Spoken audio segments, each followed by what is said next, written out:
Oi, gente, tudo bem? Beleza? Olha só, gente. Então, hoje eu tô começando com vocês a matéria que eu previa iniciar no começo do segundo bimestre. Mas depois de passar algumas aulas ali sobre cultura, etnocentrismo e aqueles fundamentos da antropologia, eu percebi que seria importante dar um pouco de continuidade àquela matéria introdutória e iniciar um pouco atrasado, né? Esse conteúdo próprio do segundo bimestre. Então a verdade é que nas próximas três aulas, né, que é essa aula, a próxima e a seguinte, que é a de trabalho já, que é a aula que a gente encerra o bimestre, mais o início do terceiro bimestre, nós vamos nos ocupar desse conteúdo, que basicamente é um conceito que é muito importante para a antropologia, que é o conceito de raça. Lembrando a vocês que a antropologia ela se distingue nas ciências sociais como uma área de estudos dedicada em grande parte à investigação de sociedades tradicionais, a povos que a gente chama hoje de colonizados, de racializados, aqueles que eram chamados de primitivos, exóticos, nativos. Então a questão da raça ela é tremendamente central na antropologia. Mas raça vem imbricado com uma outra palavrinha, né? Que é totalmente relacionada com o conceito de raça, que é o racismo. Que é algo que a gente sabe que assim tem uma repercussão tremendamente polêmica e que causa problemas muito sérios nas relações sociais de preconceito, de discriminação hoje, de forma tremendamente viva, presente. Nós não estamos falando de um problema do passado. O racismo é um problema do presente. Então vamos lá. Eu separei algumas ideias aqui para introduzir esse tema para vocês. Vocês estão vendo essa foto aqui? Não está muito nítida, mas esses tons de cinza aqui estão. Não sei, acho que dá para ver bem, né? Essa foto aqui é uma foto dos anos 50 do século 20. Nós não estamos falando de 200 anos atrás, é uma foto de poucas décadas atrás, mostrando o contexto da segregação racial nos Estados Unidos da América, chamados nos filmes de Terra da Liberdade, né? Pois bem, os Estados Unidos gozavam de um regime, viviam um regime de segregação política juridicamente garantido, que só foi começar a sofrer modificações após a luta de décadas da população negra por direitos civis, que até os anos 60 ainda lutava arduamente com suas grandes lideranças sendo assassinadas. Eu tô falando do tempo dos avós de vocês, gente. Não tô falando de muito tempo atrás. Essa foto tem dois bebedouros, na verdade, né? Com a separação, white and colored, sendo que as pessoas chamadas de cor não poderiam beber no mesmo bebedouro das pessoas brancas. Por que isso acontecia e por que isso acontece ainda hoje de formas um pouco mais, talvez um pouco mais veladas, tá? Então, o primeiro que eu quero mostrar para vocês, tudo que eu estou falando aqui tem a ver com história, com política e com antropologia. Eu quero mostrar para vocês o seguinte: a raça, ela foi uma grande teoria científica da modernidade. E esse é o ponto de partida. No século XVIII, não sei se vocês já ouviram falar, mas existiu um grande cientista chamado Linneu, que é o nome assim latinizado do seu nome original, que é um sueco.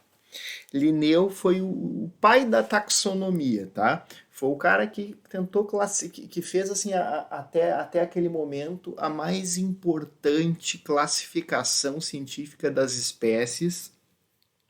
E assim, basicamente ele contribuiu para o surgimento da biologia e impulsionou as ciências naturais, a história natural da época. Pois bem, Linneu, por exemplo, valendo-se dos conceitos científicos da época, classificou o ser humano racialmente. Não foi o primeiro cara a falar em raça, mas foi um dos primeiros e mais importantes. E na classificação de Linneu, a raça, a subdivisão de raças humana, ela está colocada de forma quase como se nós estivéssemos falando de espécies diferentes.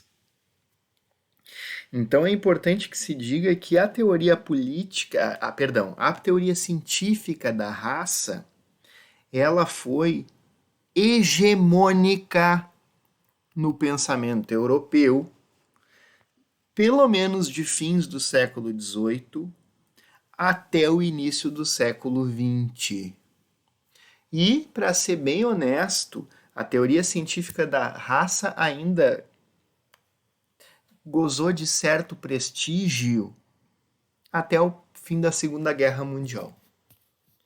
Então, nós estamos falando até dos anos 40, por aí, do século XX, de um período em que a teoria racial, a teoria científica racial, ela foi considerada consenso como paradigma científico. Era a base do pensamento científico sobre a humanidade, a questão racial. Só que a raça ela não era só uma forma de pensar, de conceituar. Ela se materializou na política, como sempre funciona nas relações sociais. Tá? Então, assim, da forma científica de pensar a diferença humana baseada na raça biológica, emergiu uma prática social, uma forma de hierarquização que hoje a gente chama de racismo de forma genérica, tá? É preciso que se diga que a questão racial e o racismo, elas emergem a partir do colonialismo. Aí a gente volta alguns séculos, a gente volta para a época das grandes navegações, do entre aspas, descobrimento da América, e para a colonização da América, e depois, nos séculos 18 e 19, colonização da Ásia e da África. Os brancos europeus, eles construíram essa perspectiva de que existe uma hierarquia racial dada numa perspectiva evolutiva, em que os brancos seriam o mais alto estágio da humanidade, o estágio civilizado da humanidade, por oposição aos povos atrasados, primitivos ou que ocupam uma posição hierárquica inferior, que seriam os povos chamados de cor, ou, enfim, negros, amarelos, vermelhos, né, indígenas de forma geral. Então, assim, essa foi uma matriz classificatória que se constituiu no colonialismo moderno, a partir da expansão europeia, do desenvolvimento do capitalismo. E isso ganhou um ar de cientificidade, ou seja, ganhou validade científica a partir da consolidação de teorias fundamentadas na raça, que é o que eu estava mencionando antes para vocês. E aí é importante mencionar, do ponto de vista político, o quanto a raça foi mobilizada. Eu não preciso nem lembrar para vocês, bom, eu vou lembrar para vocês o exemplo mais contundente no que toca o cenário brasileiro, que é a escravidão da população indígena e depois, por séculos, da população negra, garantida política juridicamente como se fosse a coisa mais normal e correta do mundo, baseada nessa ideia de inferioridade racial dos povos não brancos. Tá? Mas vamos voltar mais, vamos nos ater aqui nessa aula, só ver o tempo aqui. Vamos nos ater nessa aula aqui a um período mais recente, que é o que vai determinar a questão da antropologia, da relação da antropologia com a raça. Tá? Toda a política dos Estados nacionais europeus e dos Estados independentes do continente americano, do século XIX para cá, ela é pautada por eugenia, que basicamente tem a ver com o processo de limpeza racial, tá? E eu vou falar mais sobre isso depois para mencionar o caso brasileiro. Mas só para dar um exemplo para vocês. Nas primeiras décadas do século XX, os Estados Unidos. Não, no século XIX, os Estados Unidos da América promoveram um dos maiores genocídios eugênicos, que foi o extermínio da sua população indígena. Tá?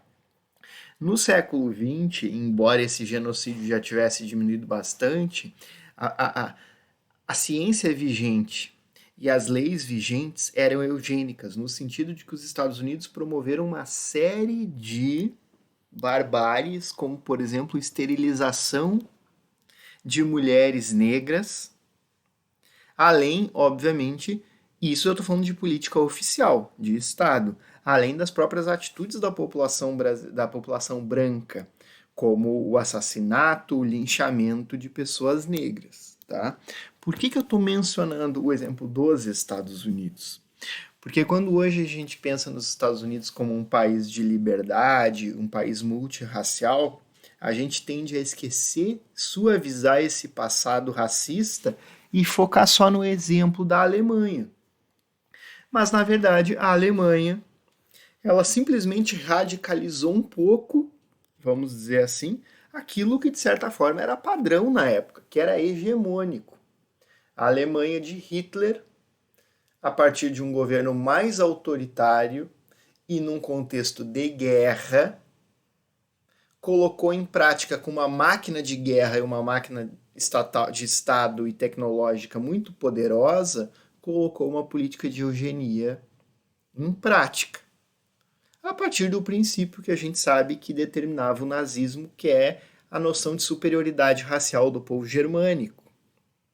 E aí eu lembro para vocês o caso que é bastante abordado no Ocidente, pós-Segunda Guerra, que é o Holocausto, né? Que é o genocídio de populações não brancas, ou pelo menos não germânicas, como os judeus, ciganos, e todos aqueles que eram considerados impuros ou inferiores racialmente aos alemães. Né? É importante destacar isso porque a gente sempre pensa como exemplo de eugenia e racismo extremo a Alemanha e fica parecendo que essa realidade ela era própria do nazismo. Ela era, sim, mas não só.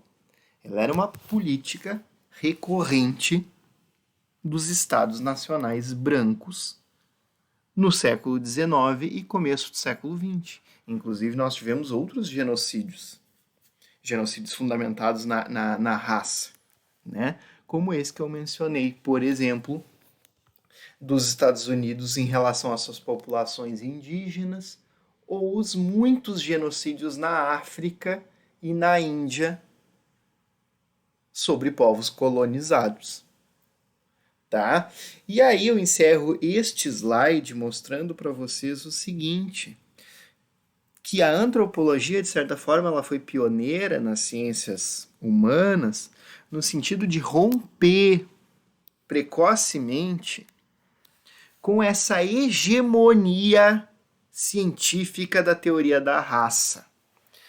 Lá no século XIX, em torno de 1870, por exemplo, Edward Tylor, que foi um dos pais da antropologia, lá no início da sua transição para a fase cultural, ele baseava a sua teoria da mesma forma que a ciência vigente do século XIX, né? Baseava a sua teoria na questão da raça. Embora ele tenha introduzido o conceito de cultura como uma das características humanas fundamentais. Só que a cultura para Taylor é aquela cultura assim, ó, só existe a cultura atrelada à civilização, portanto a cultura é branca, portanto a cultura ela é própria da Europa. Ela está sim imbricada a um atributo biológico dos brancos considerados superiores. Só que, no final do século XIX, começo do século XX, trago aqui Franz Boas mais uma vez para vocês, O conceito de cultura ele foi deslocado da sua materialidade biológica, ou seja, da raça, e foi aproximado da noção de particularismo histórico, ou seja, de que o que constitui a cultura, ou seja, a cultura sendo toda a produção material e imaterial de um povo, os símbolos, enfim, o que produz a cultura é o contexto, o ambiente de socialização, de vida, dado num determinado contexto histórico, geográfico, natural, não o sangue de origem. Entende essa diferença? Até durante o século XIX, a nascente antropologia, que era mais chamada de antropologia física, ou que estava preocupado com as particularidades antropológicas naturais com o corpo, ou seja, com a questão da materialidade biológica e, sobretudo, da raça, enxergava a cultura como uma questão atrelada ao sangue, à origem, à raça. E a partir de Franz Boas, se enxerga a cultura como uma esfera relativamente independente. Cultura não tem a ver com raça, nem tem a ver com cor. Cultura tem a ver com ambiente onde se insere um povo, pessoas, como elas são criadas, o que elas compartilham, os sentidos que são dados internamente na vida social. E bom, eu estou falando para vocês dos anos virada do século XIX para o XX. O nazismo nem sonhava ainda em existir na Alemanha, porque não sequer havia ocorrido a Primeira Guerra Mundial.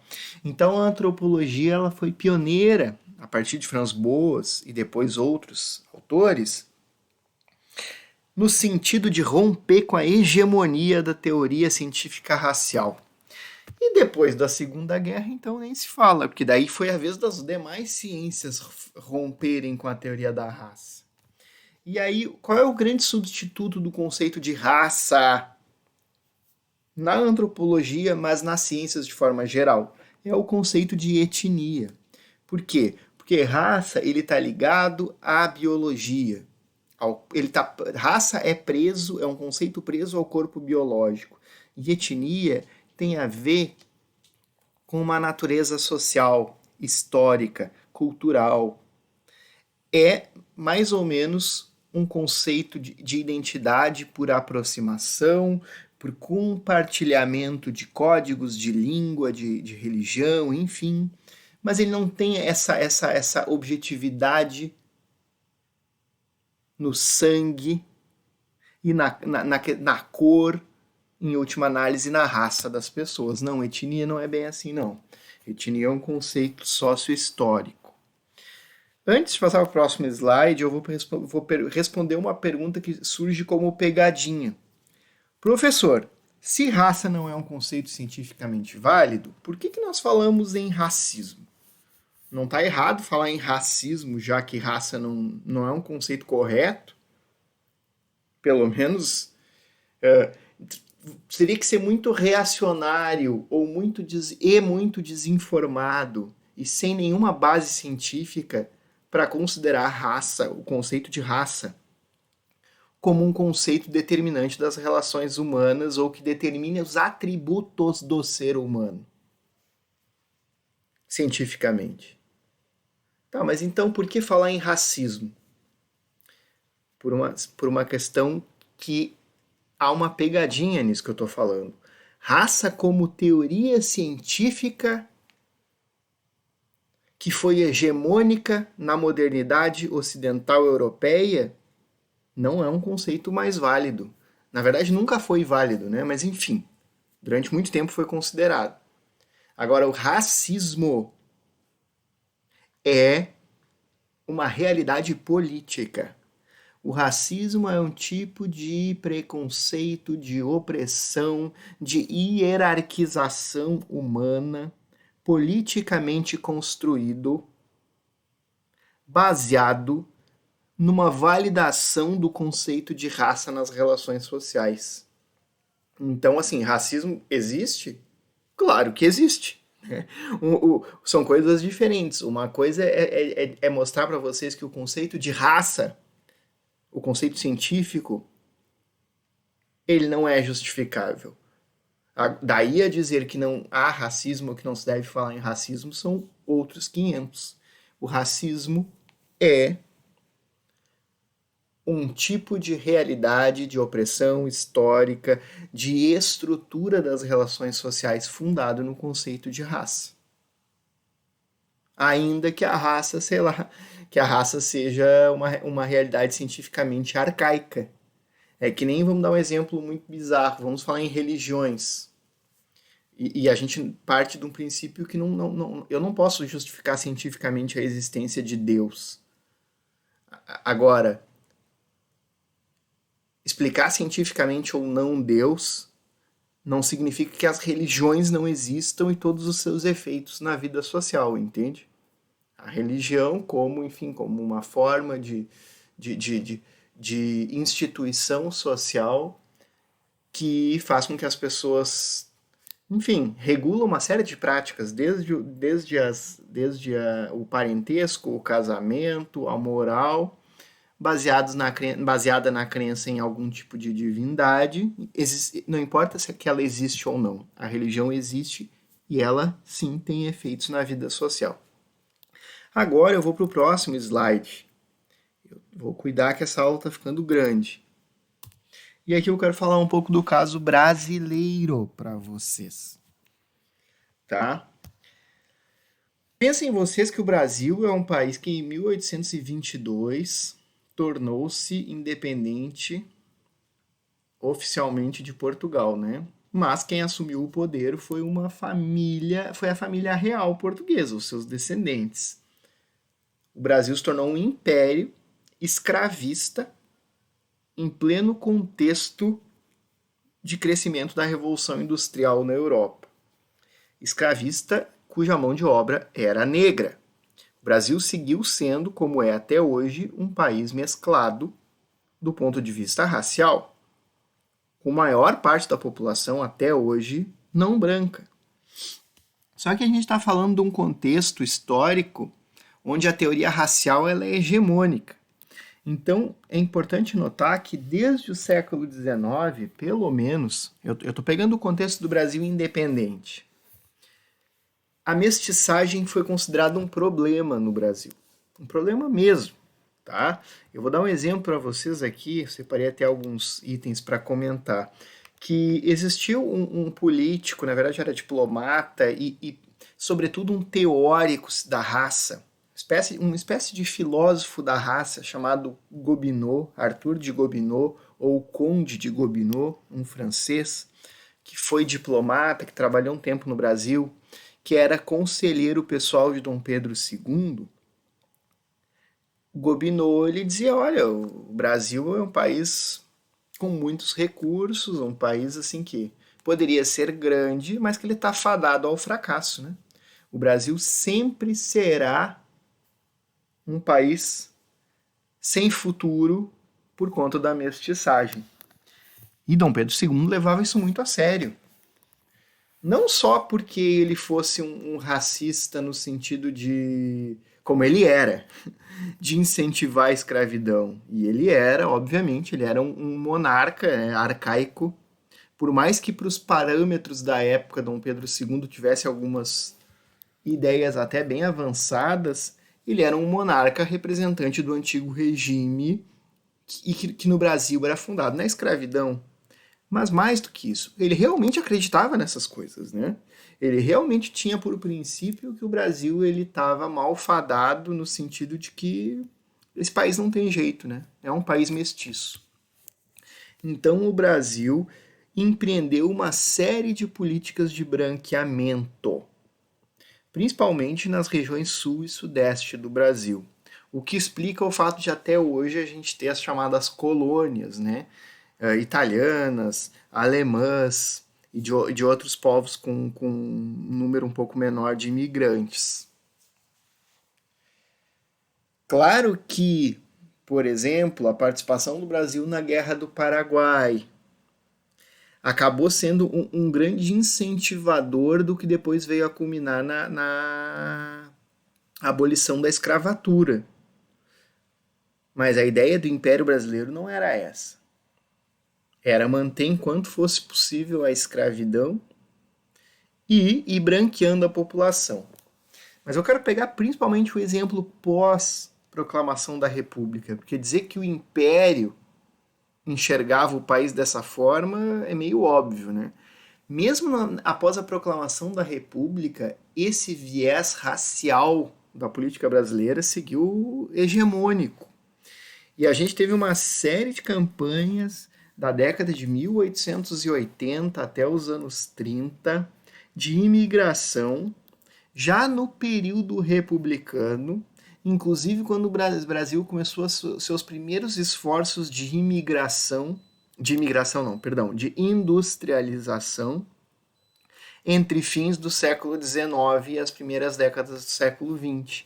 Ou seja, após o fim oficial da escravidão, em vez de aproveitar a sua mão de obra negra para trabalhar de forma assalariada nos trabalhos urbanos e na indústria nascente, não, o Brasil optou por uma política de branqueamento, trazendo imigrantes brancos da Europa para trabalhar, para ser mão de obra assalariada no país, relegando a sua população que era escravizada, extremamente pobre, sem terra, sem acesso à terra, sem escolaridade, sem nada, a continuar dessa forma, mesmo décadas após o fim da escravidão.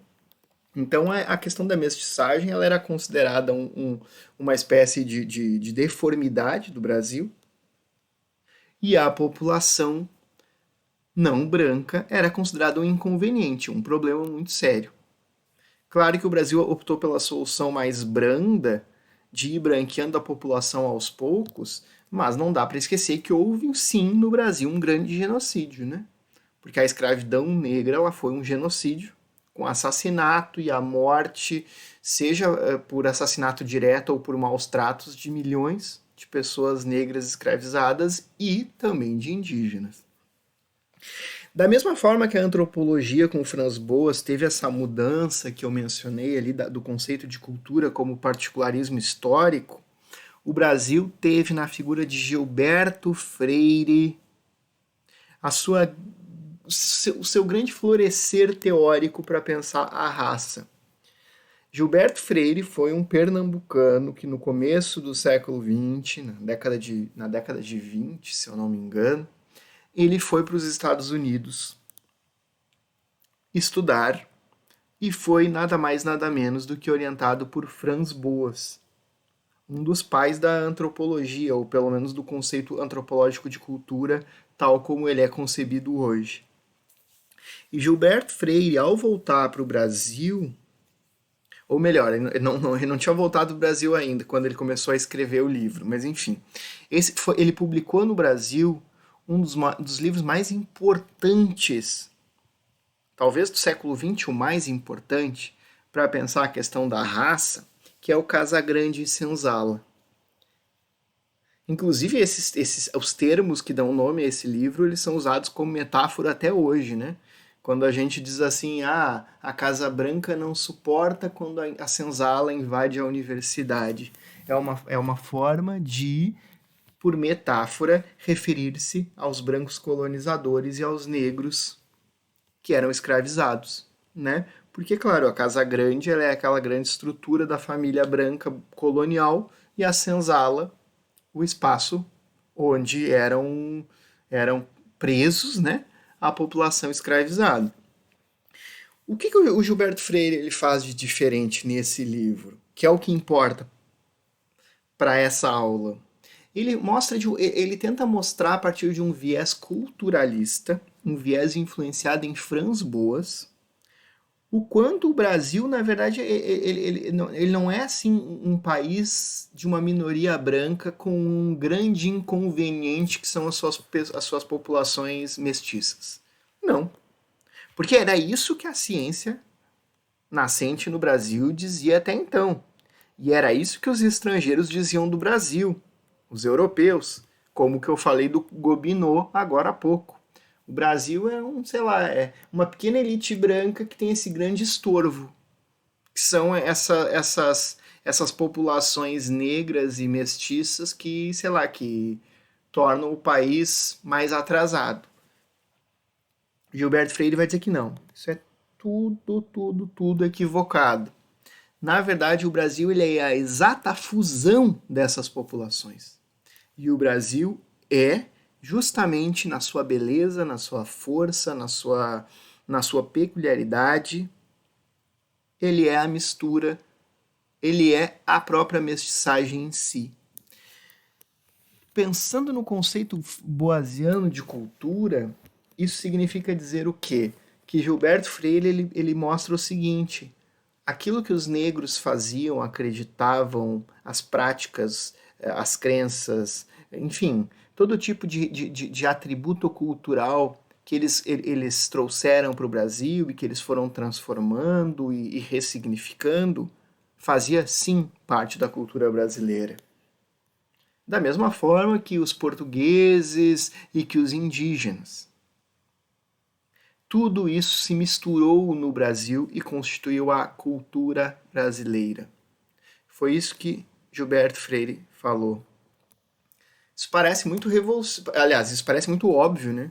Mas quem é que não sabe que o Brasil é a fusão cultural de todos os povos que aqui viveram, ou seja, das raças, né, usando a linguagem da época? Mas eu posso garantir para vocês que a ciência hegemônica da época não via assim. O que é óbvio, na verdade, é um retrato de um tempo. É o retrato do hoje. Na época não era assim.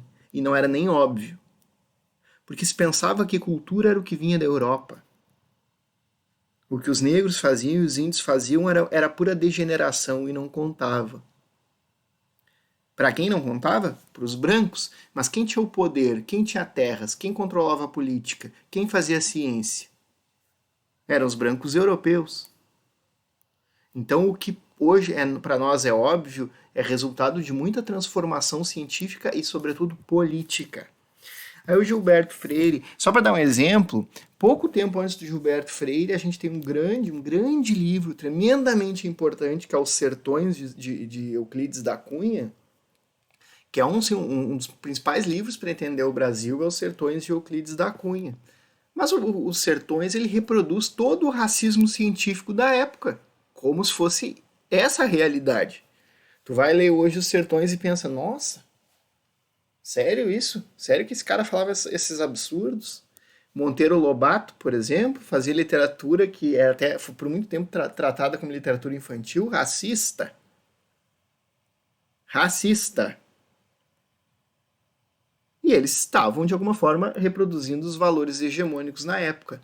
Gilberto Freire rompeu com isso.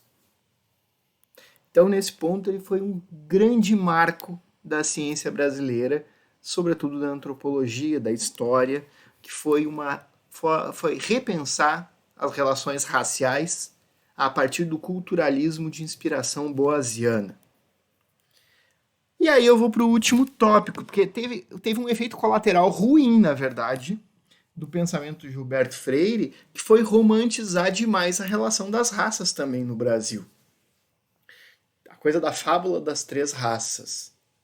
Nos Estados Unidos tem um equivalente mais ou menos parecido que eles chamam o país do melting pot, né? Que é o lugar onde as raças chegam, as pessoas chegam e migram para lá e as raças se misturam.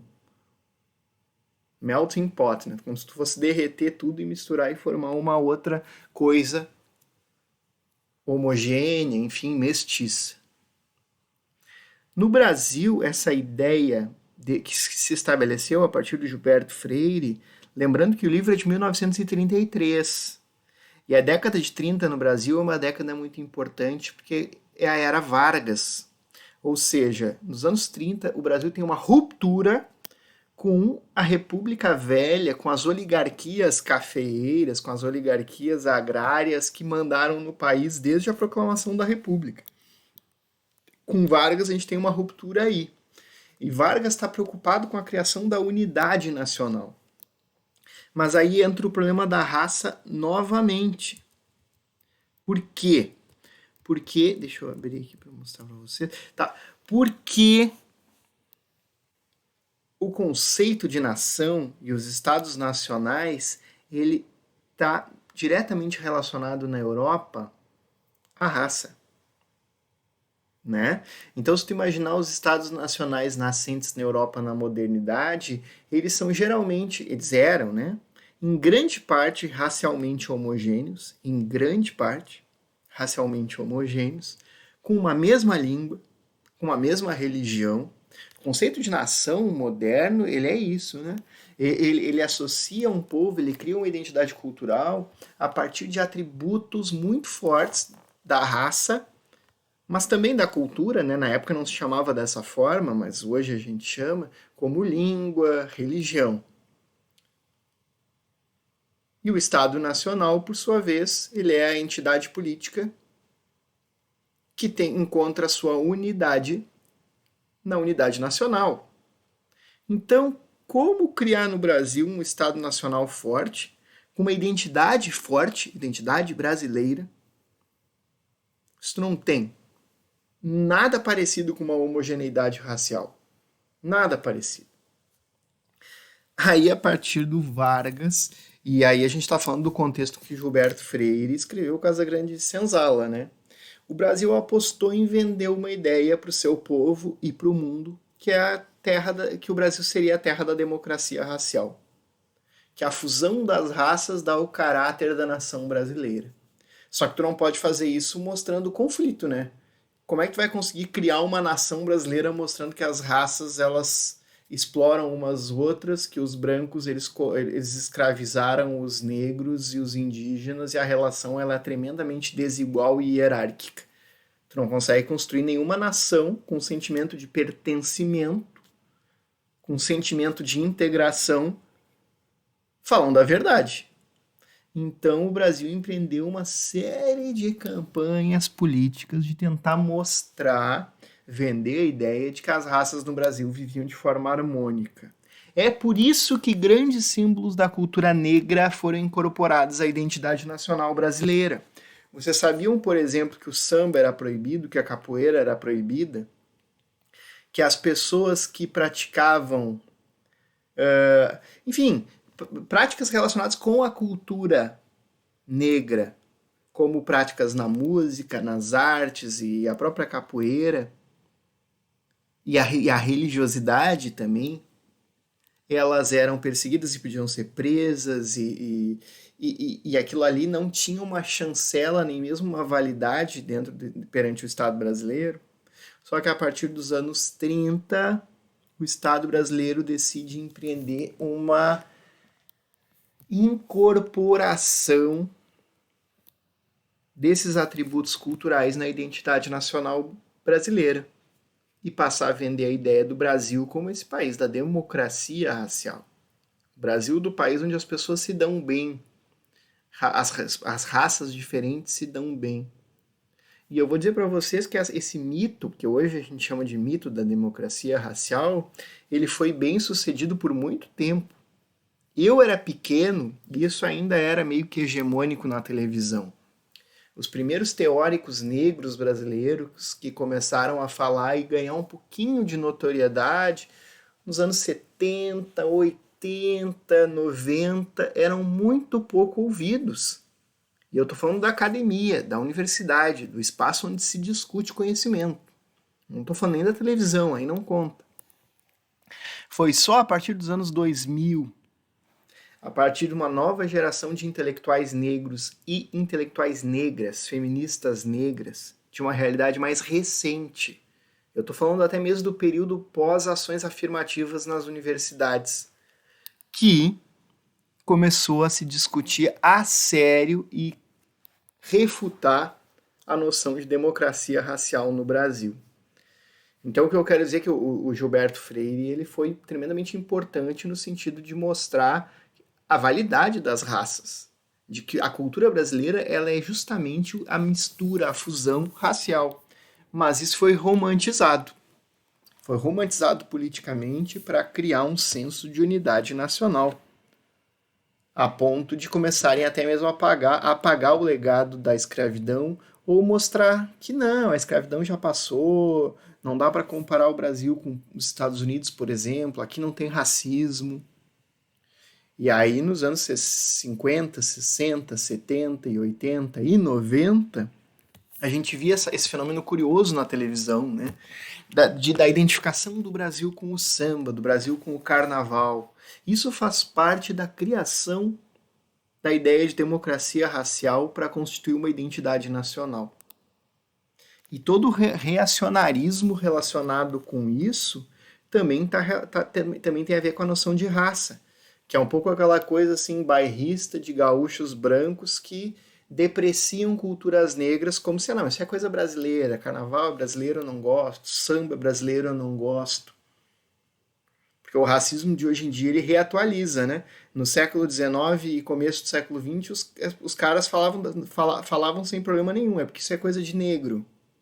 Aí hoje ele já é ressignificado de uma forma, não, isso é cultura brasileira, não tem qualidade, é carnaval, é samba, é funk.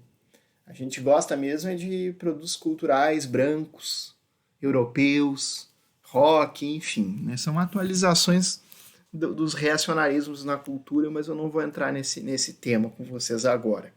O importante é mostrar que, após Casagrande Senzala, o Brasil teve a sua grande desconstrução iniciada, né, das teorias científicas raciais, e isso foi politicamente aproveitado para criar uma identidade nacional onde todas as raças coubessem, né? Onde tu pudesse pensar em uma nação e uma identidade multirracial. E isso se fez inventando a democracia racial brasileira, que hoje foi minada, né? Hoje dificilmente a gente vai ouvir algum intelectual falando a sério. Não se ouve, né? Nenhum intelectual falando a sério em democracia racial. Tá? Essa aula é a introdução dessa nova matéria que a gente vai trabalhar com a questão racial. Na próxima aula também uma continuação dessa matéria. Depois a gente vai fazer um trabalho e depois no início do próximo bimestre eu vou continuar e vou trazer outras questões pertinentes à questão de raça, racismo e antropologia para vocês. Valeu, gente. É isso aí. Abraço, beijo.